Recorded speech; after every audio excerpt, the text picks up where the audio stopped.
Hi friends, இன்றைக்கி கிழாநெல்லி juice அதனுடைய பயனை பற்றி பார்க்க போகிறோம். கிழாநெல்லியை ஃபஸ்ட்டு கட் பண்ணிக்கோங்க. இந்த மாதிரி தான் இருக்கும் கிழாநெல்லி, பார்த்துக்கோங்க.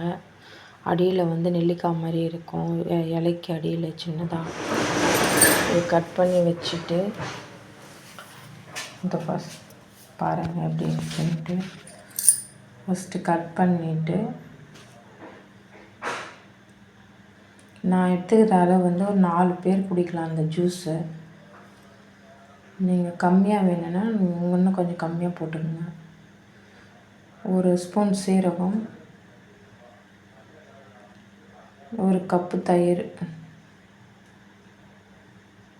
இதை வந்து நல்லா அலசிட்டு அப்புறம் மிக்சியில் போட்டு இந்த மூணுத்தையும் போட்டு அரைச்சிக்கலாம். இது சாப்பிட்றதுனால என்னென்ன பயன்னு பார்க்கலாம்.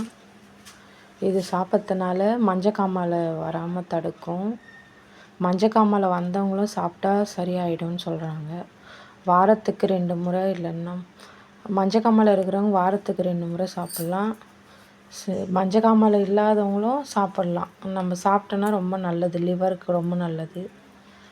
வாரம் 2 முறை சாப்பிடுங்க, ஹெல்த்தியாக இருக்கலாம் எல்லோரும்.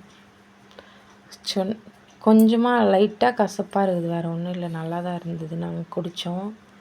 அது இந்த வீடியோவில் பார்ப்பீங்க. நீங்கள் எம்டி ஸ்டொமக்கில் குடித்தா ரொம்ப எஃபெக்டிவாக இருக்கும். சாப்பிட்ட பின்னாடி கொஞ்சம் லைட்டாக கசப்பாக இருந்தது, மிச்சபடி நல்லா தான் இருந்தது. Thank you friends.